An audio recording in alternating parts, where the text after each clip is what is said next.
program by, for, and about women today with Sandra Elkin. Good evening and welcome to Woman. More women than ever before are starting their own businesses. For each successful business started by a woman, there are many more women who think about it and wish they could. Tonight we begin a two-parter on how to start your own business. My guests, Claudia Jessup. Claudia is a co-author of the Women's Guide to Starting a Business. She is a freelance writer. Also with me is Genie Chipps. Genie is co-author of the Women's Guide to Starting a Business, and she's a promotional freelance consultant. Welcome to both of you. Thank you. Thank you. What is the first step to starting your own business, do you think? Well, way back before you start a business, or even think about starting in a business, you have to believe in yourself and believe that you can do this. For many women, it's a problem because they don't have a business background. It was not an option presented to them somewhere along the way. So one thing that we really talk about in the book and really try to encourage is this believing in yourself and sweeping aside all these myths of power and money and the fact that thinking that this is only a male domain, that this is something everyone should be able to support themselves in some manner. Business is a great option and a great option for women. So this is the first step. There are many more steps. Why do you think women find it so seductive? Because so many women are talking about it and thinking about it. Well, the idea of independence and economic freedom is so exhilarating. I mean, the idea of being able to take care of yourself and call your own shots is just phenomenal. You know, it's a very intriguing thing, especially for women who seem to be caught in limbo on the corporate executive ladder. You know, they're trying to get ahead and it's very slow and it's very difficult, and also women who are trying to get back into the job market, who've been away from it or who've never been in it and are coming back after their children are grown. It's difficult to get ahead, and starting a business is a viable alternative. It's another door to freedom. In the book, you say that anyone who starts a business has problems, but women have more problems.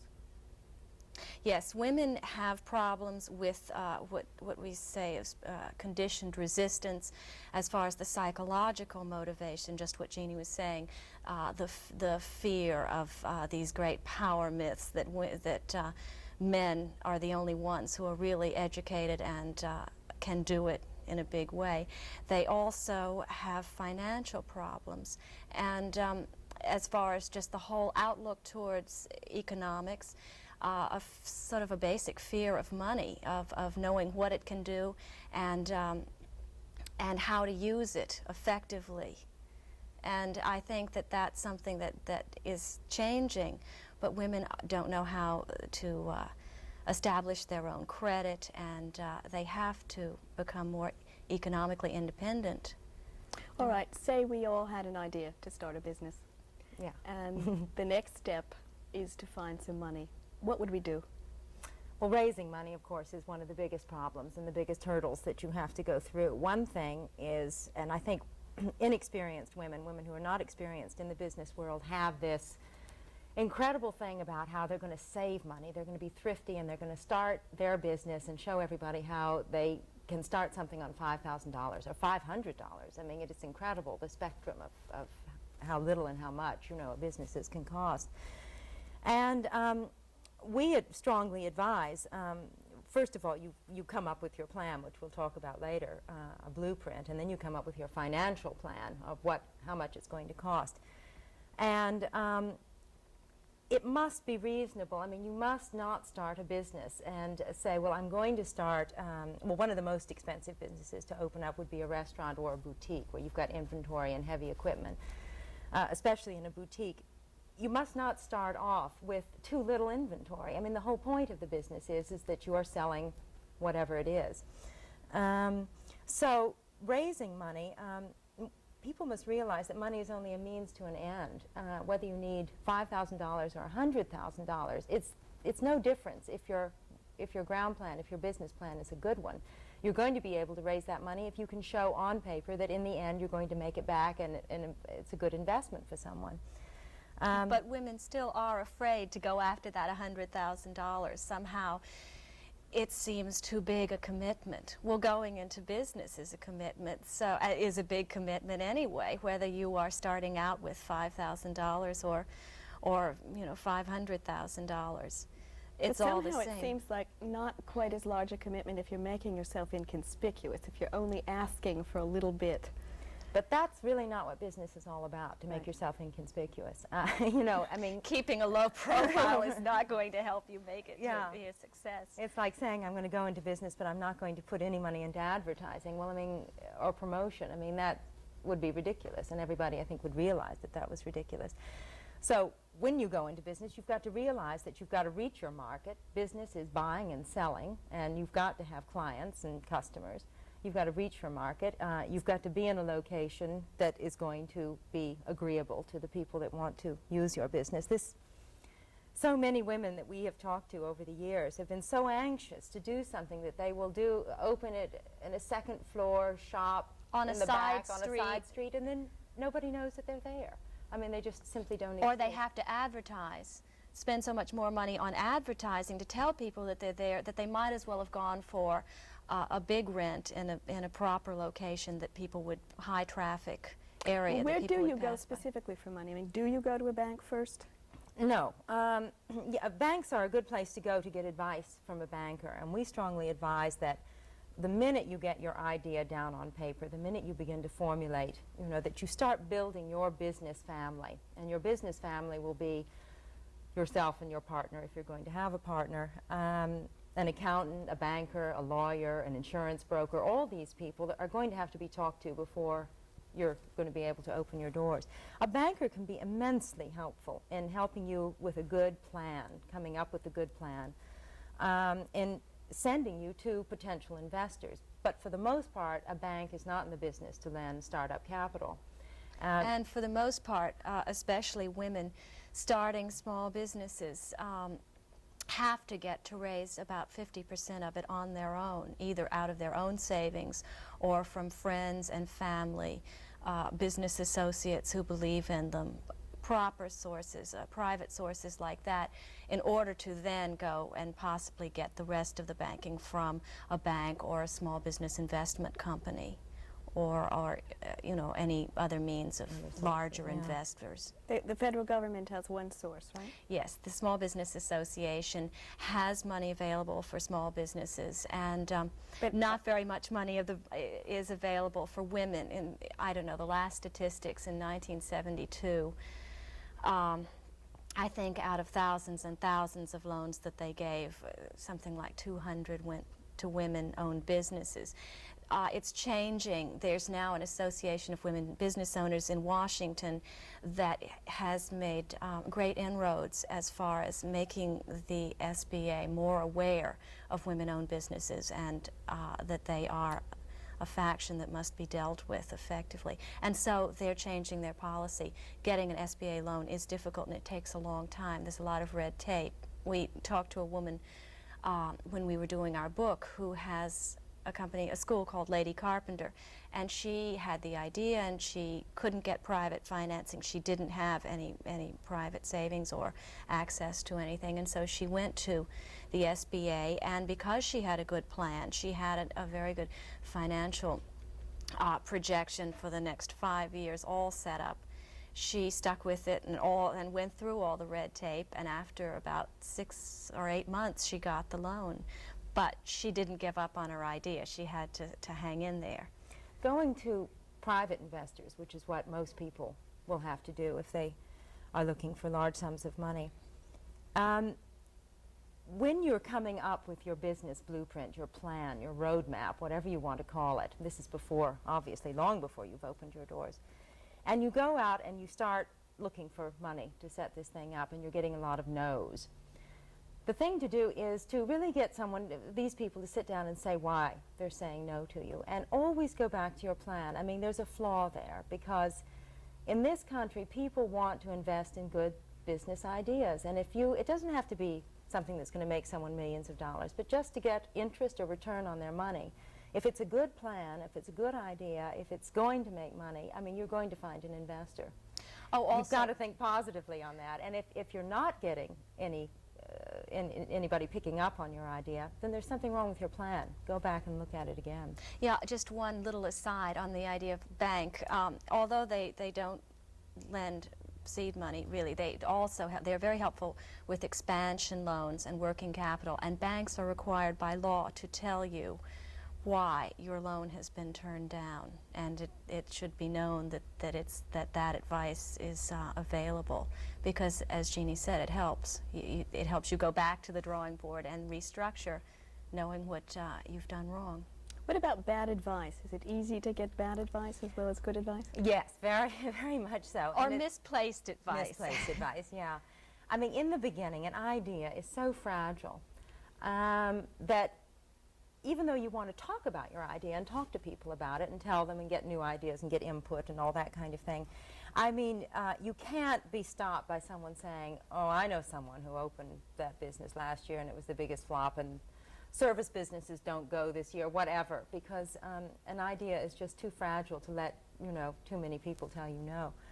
And there's a problem with talking to people. Say somebody who's a lawyer, a friend who's a lawyer says, well, now I don't think that that's a good idea, and blah, blah, blah. Well, it turns out that if he's a divorce lawyer or a corporation lawyer, he has no experience with your particular area, in the area of small business. And it's very important for you to find professionals, accountants, lawyers, insurance people who know small business and your type of business. Those are the people to listen to. And even after you've listened to them, you have to listen to yourself in the long run, because you're the one who's going to be doing it. I think the best people to get advice from are people who are doing a similar kind of business, far more. Is that advice that's easy to get, though? Because people guard their things so carefully. Well, you can't go to your competitor, obviously. But one woman we interviewed in our book, which I thought was a wonderful way to go about it, she was in Cincinnati, Ohio, and she knew that a marvelous tennis retail shop would go over very well there, but she didn't know anything about it at all. She went to Cleveland, I believe, and she went to a shopping center and found a tennis shop exactly like the one she wanted to run. I mean, they've sprung up all over the country. And she hired that owner to come to Cincinnati at $100 a day, consultant's fee, for 3 days to advise her on absolutely everything. And after a year, retail is where you make your biggest mistakes. I mean, one inventory mistake and you can be out of business. After a year, she was making money. She hadn't made one mistake, and she was out on her own, and she had gone and to the direct source, someone who was actually running this kind of business. Obviously, as I say, you can't go to the restaurant next door and ask them how to run a restaurant, but you'd be surprised how many people and how many women are willing to give other women advice. There really is kind of a and now that there's the Association of Women Business Owners, there's starting to be in every community more of an informal and or formal getting together of advice, and media is more interested in the subject. There's a lot more access to information. What about the women who don't have an idea but who would like to start a business? I mean, where are they? Are they in a hopeless situation? Oh, no. But again, it's really sitting down and thinking about it. Looking at your community for supply, a demand to supply. Yeah. We're real strong on list making and writing up things, because somehow when you put pen to paper, things become a lot clearer than they would be if you're just sitting and thinking about them. And one thing is to sit and make a list of the things you enjoy. I mean, the things that you yourself feel comfortable with and the things you enjoy. Make another list of the kinds of things you think the community could need. Talk to the business community. Talk to your friends. Talk to anybody. Say, what do we need here? And you start parlaying that back and forth. You go to another town, write your friends in other cities and say, what's a new business, or what's a really ongoing business there? What's popular? What's fun? What's whatever? I mean, whatever you kind of... So it's just a matter of homework and doing your homework. And it's kind of like being back in school again and getting it all down on paper in a neat form and starting that way. It would seem to me that as well as asking questions of other people, that there's some questions that you must ask of yourself, too. Yeah. You're very right. There's a lot as far as just figuring out time commitment, how much time you're willing to spend, how much time you can spend, because it's a new business. It requires an enormous amount of planning, before it's even opened its doors, and then once it has, that whole first year of getting it off the ground is very time consuming. A family has to, if you have a family, children or husband, they have to be behind you because there's no way you can do it if they aren't. You have to be willing to see how committed you yourself are to the idea. Is it just that it's a good idea that you've had and it would be fun to see it, but once it exists, are you really going to be willing to spend the behind-the-scenes hours of keeping the business going, creating it into a larger business, the whole business of running a business that's aside from what you're doing, aside from the fact that you're selling clothes. There's all that sort of behind-the-scenes general management, you know, hiring staff or taking care of advertising, getting publicity, talking to your accountant, analyzing profit and loss sheets, all of those things that have to be done to make the business successful. You have to be willing to. When you said hiring, it kicked off something in my head. Should you hire your friends?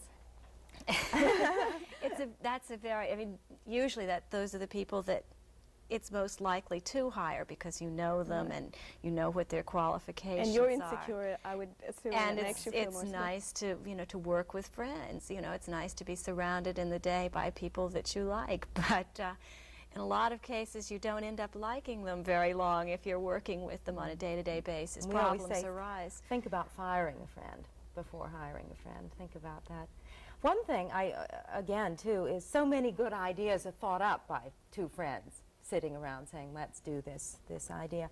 And partners should always complement each other. They should always be bringing something very strong separately into the business. If the partners are going to be identical, and if what's really needed is someone of a different sort or a different talent or a different whatever to complement where your weak spots are, then that's very definitely something that should be considered before going into business with a friend just because she's a friend and you had the idea together.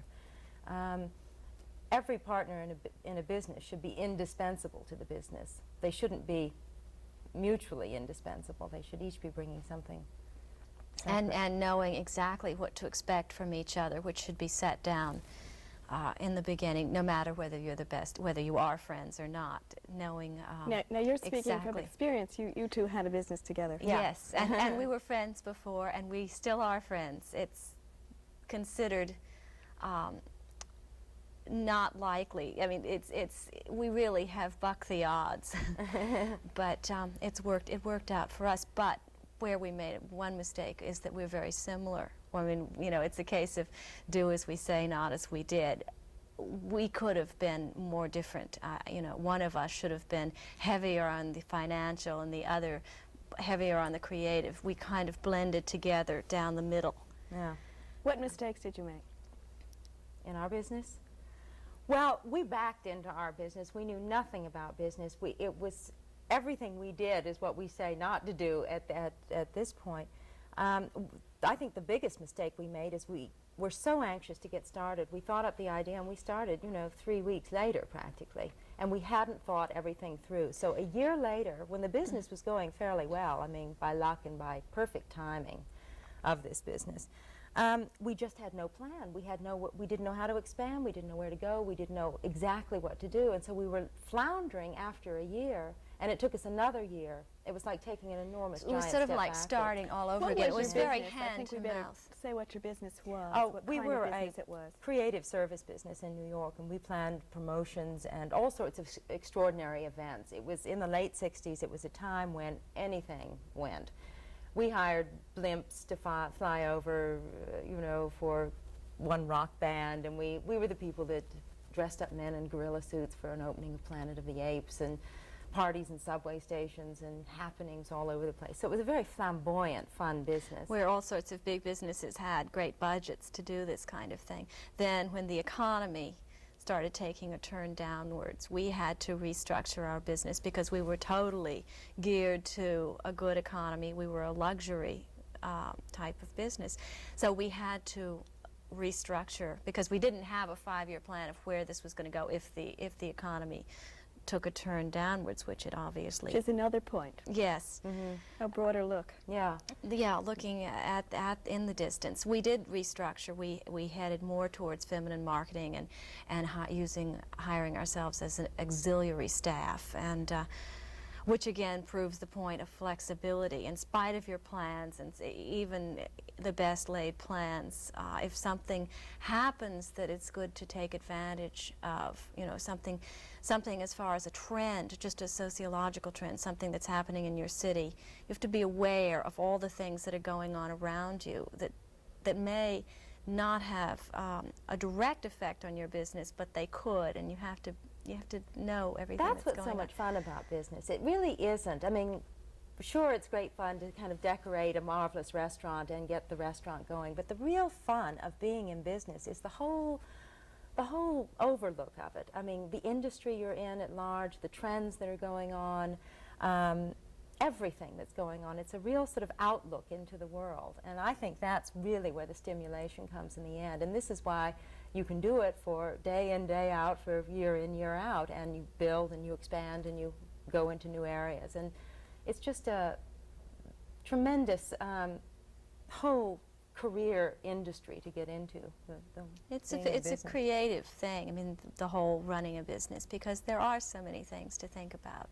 It's one of the an thing you mentioned that people very often don't account for in budgets or even think about really is the PR aspect of things, that a new business does need some kind of publicity. Oh yeah. And of course you're usually so poor in the beginning that publicity is a great way to go, because as we all know, an advertising budget is a suitable advertising budget is difficult to come up with. This again, and it's very interesting, women who don't have much experience in the business world have brought in all these wonderful innovative ideas just because they're coming out of a very kind of creative sort of thought process towards it. But publicity and PR are key in getting a new business started, and obviously if you have something that's unique and original to your community, you're going to be able to get press and write-ups and all sorts of things. But if you have something that's a typical business that you're running, you have to then think of new ideas to get publicity. Either you have to possibly go at it from the way of sponsoring something in the community, getting behind something that's different from your business, but that can bring business in from that way, or like the employment agency. There's a woman in New York who runs an employment agency, which, needless to say, is not a business that you're going to be able to get too much publicity on. And so she came up with an idea of putting a sound truck in front of one of the large department stores. And inside the truck was a typewriter where anybody who wanted to be a secretarial service could come in and take the typing test right there on the street, and she had balloons and sound, you know, and all this kind of thing. Well, it picked right up, captured the imagination of one of the local news centers, and they came over and it was on the news, and she got a lot of publicity out of that. But basically, what she was doing and what the kind of business was not one that you would readily think would be written up or even noticed. So it's just a matter of having wonderful kind of creative input into what you're doing. You two must not have had that problem with your business. No, because you were doing such bizarre things. We rode along on publicity for the first year, and that again was another thing we had to learn the hard way, is that when you get publicity, you've got to use it like mad. You've got to have it printed up and tear sheets going out. And we interviewed one woman who runs a business called The Organizing Principle. And what she does is she goes in and she organizes people. She organizes people's lives, she organizes their offices, she organizes their closets, she organizes her drawers. I know. And so she had money and she advertised, and nobody hired her. So what she did was she built up a track record by working for her friends and friends of friends, and she did this for little or no money. Then went out and got publicity, and then sent the publicity as her brochure around as a sales tool. Well, people read about this in the New York Times, and if the New York Times says it's okay, then they started calling her. But they didn't believe her ad. I mean, so you're all different ways of approaching. We only have 3 or 4 minutes left, and I would really like it if you would reiterate some of the important points, the do's, the don'ts, the pitfalls. Well, the strongest one is... Get enough money. Well, no, before you even get enough money is to sit down and create. If it takes you, I don't know, 800 pages to write it up, is to create on paper your business, starting from what the idea is, who it's going to reach, who your market is, where are they, how are they going to be reached. And where you want it to go, you know, immediately, in 6 months, in 2 years, in 5 years, all the possibilities of it, no matter how, do really a brainstorming kind of session as far as And this all you do by yourself. I mean, this is where you don't go out and let people stomp on your idea. The second, of course, is to finance it. Don't undercapitalize your, you know, don't sell yourself figure short. out all of your costs, estimate all of your costs, and then talk to a good accountant who will help you evaluate the accuracy of your estimates and help you figure out your break-even point, how much money you're going to have to make to break even for a week, for a month, how much more money you're going to have to make a profit. Talking to all of the preliminary people, the lawyer, a banker, just to make sure. But it isn't necessary to have a lawyer immediately. No, but you can. No, It's good to talk to one. When you're still laying the groundwork, you should talk to a lawyer. You may not have to hire her to set up a corporation, but you should make sure that your business is going to comply to all of the regulations or licenses that may be special. Oh, that's the thing. People find out a year down the road that they don't have the proper license and they've been operating without the proper insurance, and of course that's no way to be operating a business. I should think the next and the most important thing is to realize that there are risks and to realize that things are going to go wrong and to anticipate those things. I mean, what can go wrong will go wrong, and it does happen. It happens every day in a business. So don't be caught, you know, unawares that a lot of things can go wrong, and be prepared for them. I think we're out of time, and I thank you very much for being Oh, here. thank you. Thank you for watching, and good night.